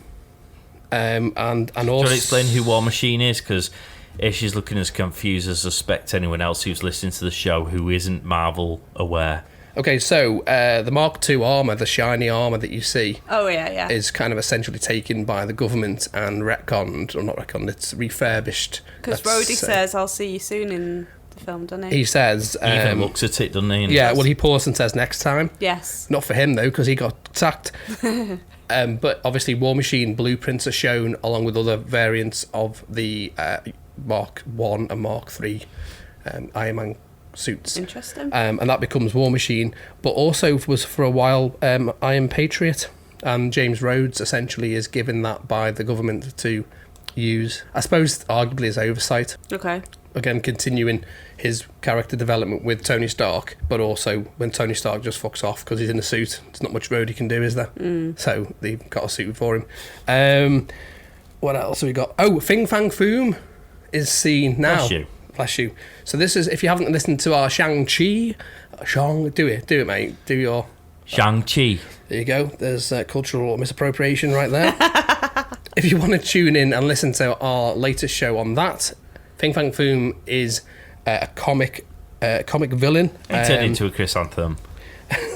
No, but if they're watching the Marvel Rewatch as I am, that's not recommended to listen to that podcast, is Ignore it? Ishtar, and we're losing viewing figures here, mate. So you're costing us money. Ignore what Ishtar said. It's all about the stats. If you want to, it's up to you with free will. Fing Fang Foom is one of the biggest villains in the comics, and there's a banner over a building that shows the dragon. Fans will know it from Fantastic Four, which is a film that's been... all the rights have gone back to Marvel, so we may see that in Phase 5. And has maybe been updated for the latest film that's out now. So that's that. Did you know that Iron Man was in production hell? So in the 90s, they were planning on doing Iron Man, but they couldn't because Fox was optioning the character in... was optioned by Fox in the year 2000, and the New Line Pictures wanted it, and then nobody did it. So in basically 2005, it went back to Marvel because they didn't think that it would come across as a good character, someone flying around in a suit. So New Line Pictures passed on the idea. What? Yep. Go. Yeah. Also, the original villain for Iron Man 1 was the Mandarin. Not to be mistaken with the Orange. Yeah, so the Mandarin, who's known in the comics as being a megalomaniac scientist who wields 10 powerful rings, which is made from alien technology. He was going to be introduced into Iron Man 1.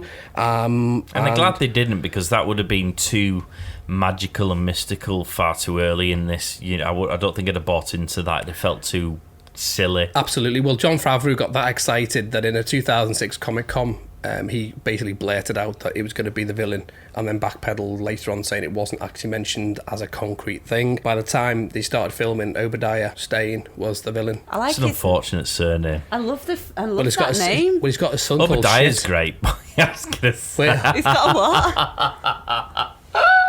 Oh, yeah, man. Just punched me out.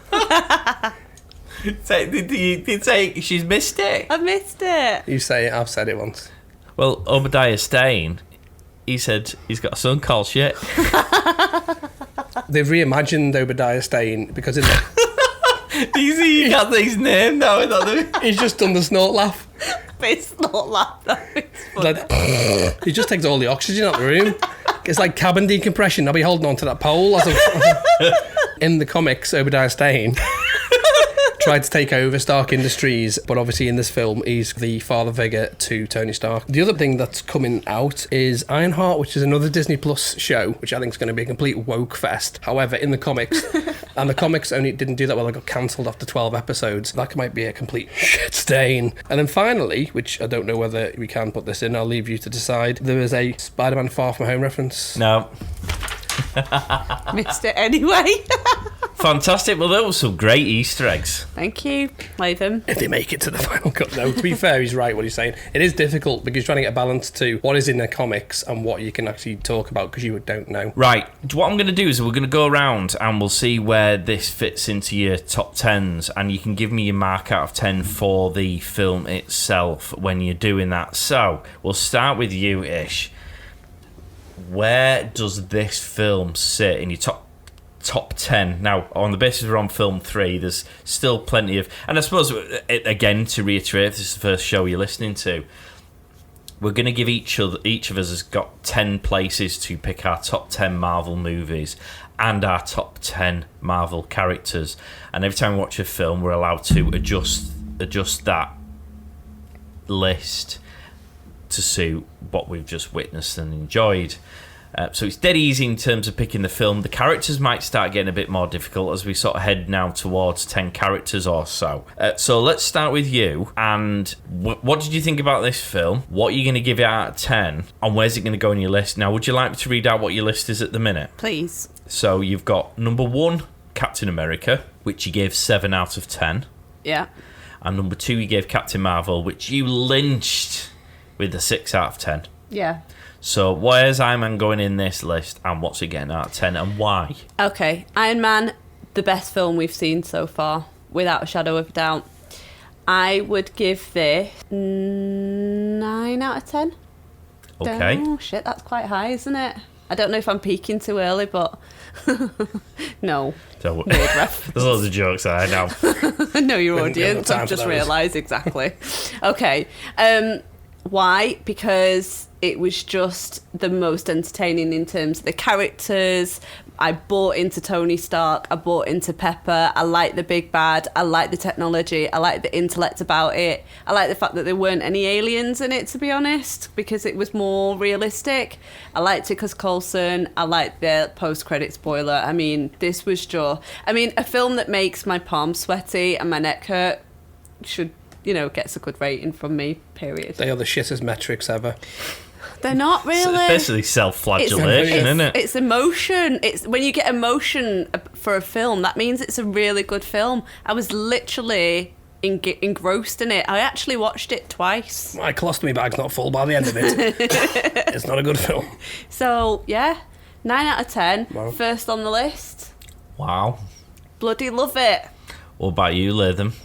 Well, for me, I love Iron Man, and I'm looking at it with 2 different types of glasses on, apart from Tony Stark's glasses. I'm looking at it from the first watch, which is I love Iron Man. I thought it was a fantastic beginning to what we now know to be a multi-picture deal, and then it's the gift that keeps on giving. So every time something comes on, it refers back to Iron Man. Everything begins with Iron Man. So what's your rating then? 9.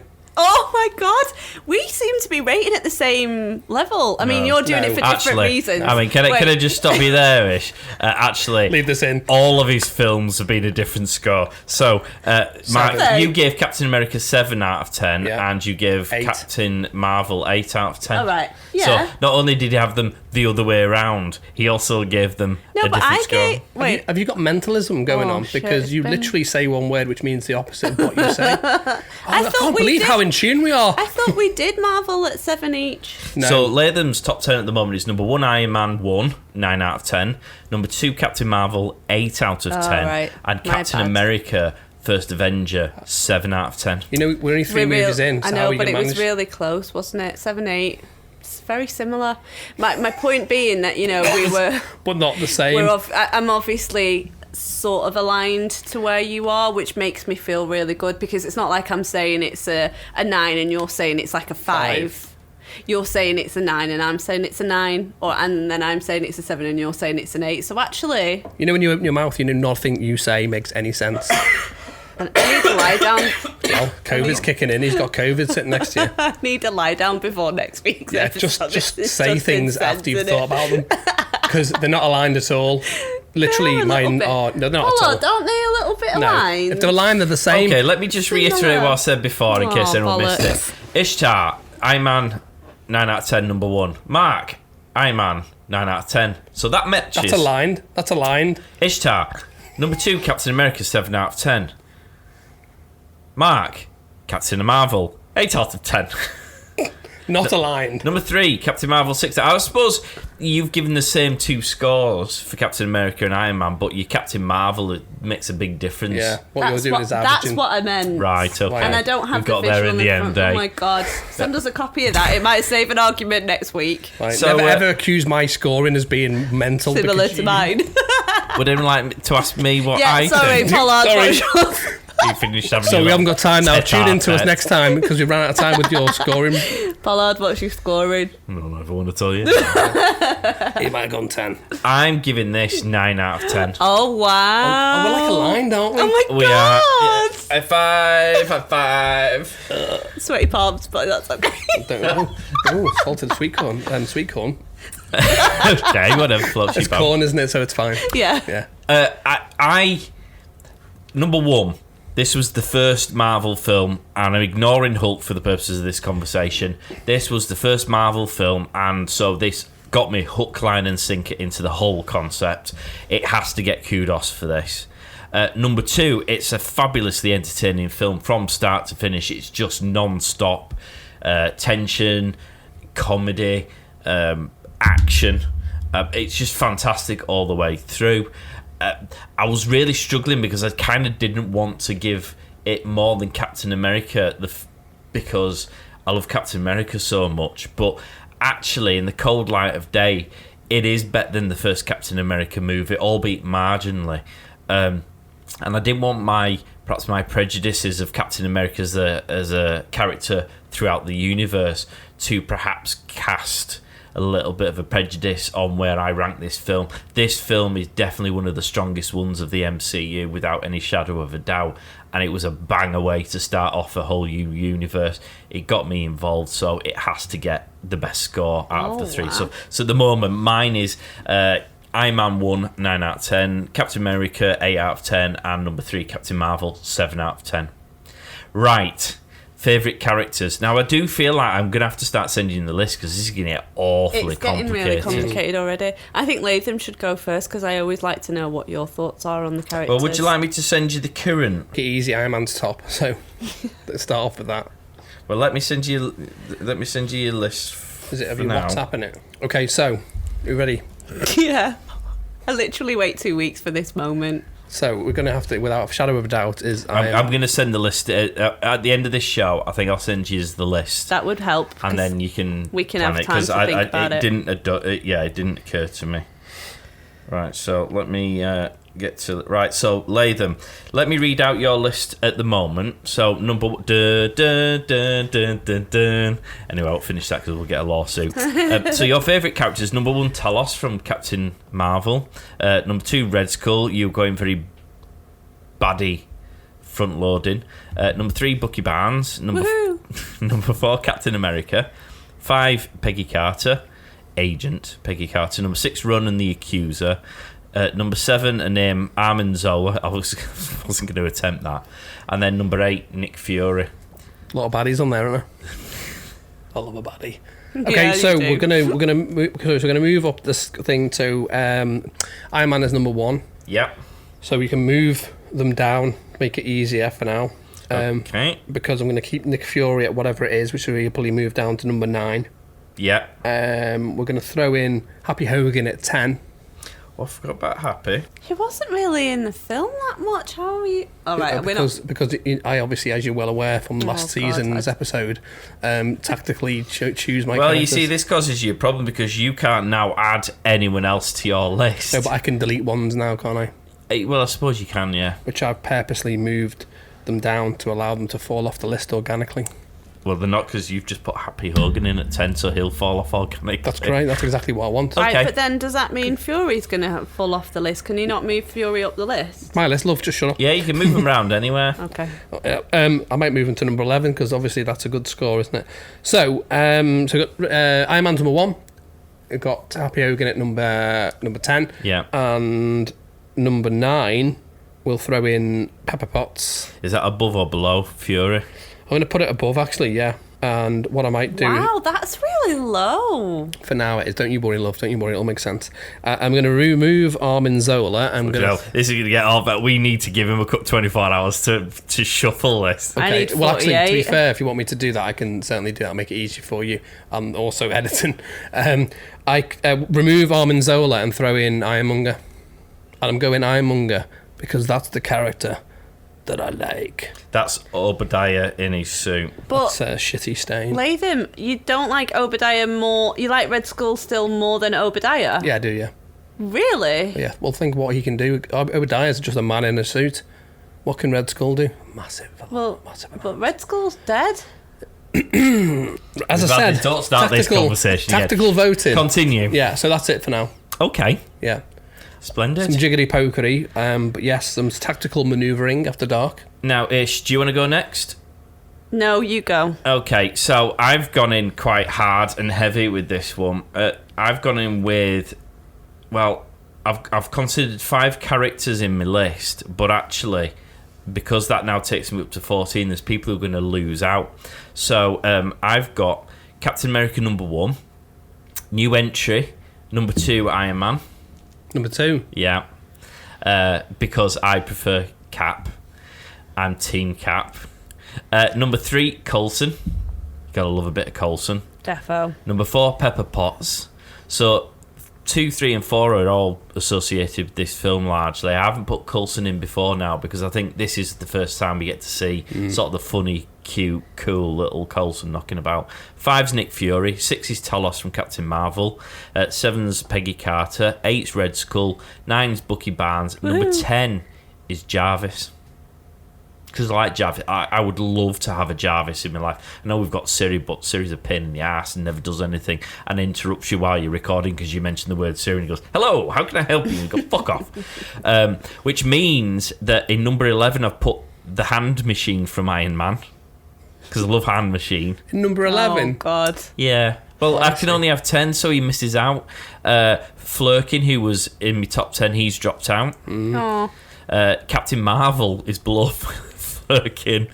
She drops out. She's now 13th. Rightly so. And Rhodey's 14th because I like the character, but I obviously don't like the guy who's playing him right this second. So that may well be revisited in future times. Who knows? Although I'm already very quickly realising 10's not an awful lot of places. It's not, is it? I'm already getting stressed out. I know. Well, what 3 movies in of 25? I know. So. Shit. Okay. So just to recap, for the benefit of the listeners, your current top 6, you've only got 6 characters at the minute. You got number 1, Bucky Barnes, because he's got big muscles that you want to rub. Number 2 is Talos, because he's got a big baldy head you want to rub.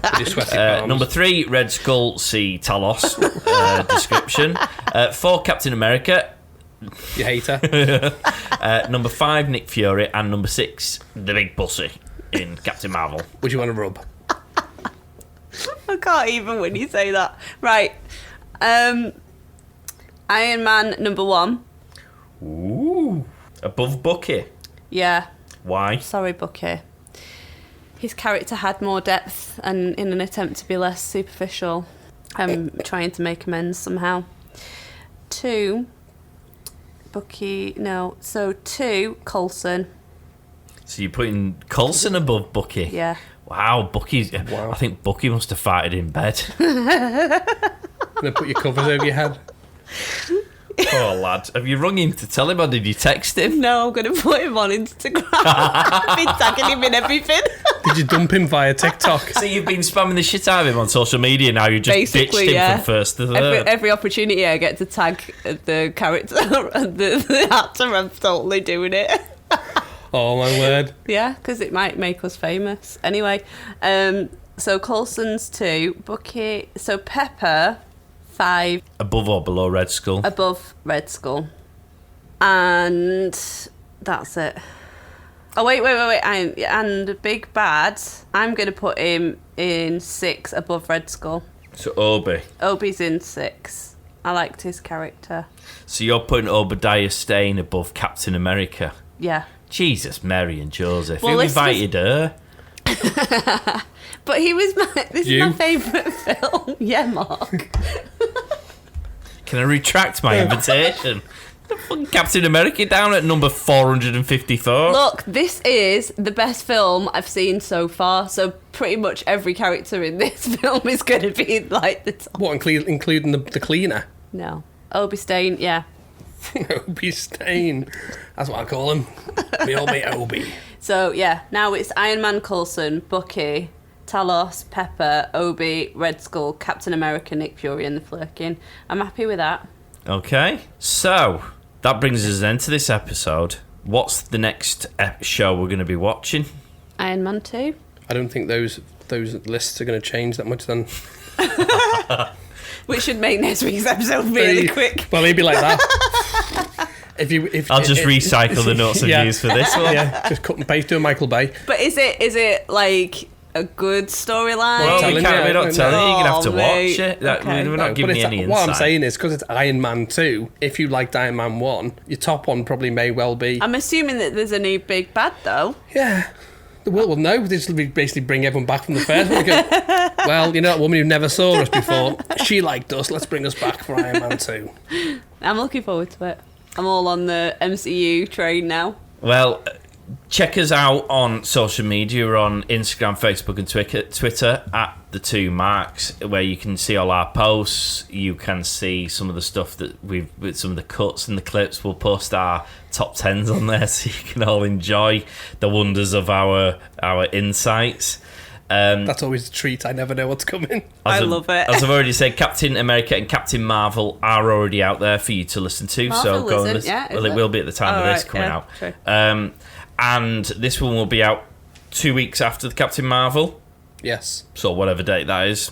Let us know what your thoughts are. Watch Iron Man 2, because Iron Man 2 we will be reviewing and releasing 2 weeks after this goes out. So if you do listen to this show and Iron Man 2, our review, isn't out yet, then by all means, throw us some questions, direct messages, send us an email, the2marks@thepodstation.co.uk, and we're happy to read out thoughts, opinions. If you want to tell us what your top 10 is up to this point, let us know. Mark Pollard of the podcast. And we'll go through. So guys, Ish, Yeah. thank you very much. Thank you. Are you excited for this next step in your adventure? Yeah. How am I doing on the nerd level, guys? You are she's better than me. I was at this stage. Oh, Latham. Really? Am I not meeting your expectations? I am trying to study. Oh, okay. God Wow. damn, that was a dagger to the heart. Well, not really. I'm not disappointed then, am I? Shrapnel Well, no, to the you're heart. like my Marvel god, dude. Like, Well, yeah, but like I say, he puts himself down. I want only 3 movies in. I think you're doing marvellously well. Oh, behave thank you, yourselves. Pollard. Cheers. She's nerded out more and done far more research at this point than I did. I just used you, and as we've established, I've just copyrighted everything. Dining out. I can't wait. I'm a millionaire. I'm going to buy myself an Iron Man suit. To be fair, I haven't been serious. I have actually looked in getting an Iron Man suit. They are I think expensive. everybody should wait out for the picture of you in your shirt today. I never know when that's going to happen. I'll probably turn up to a Friday morning meeting and next minute it'll be on the Instas. Oh yeah, true. Right. Thanks for listening, guys. Yes, tune in next time. Excelsior!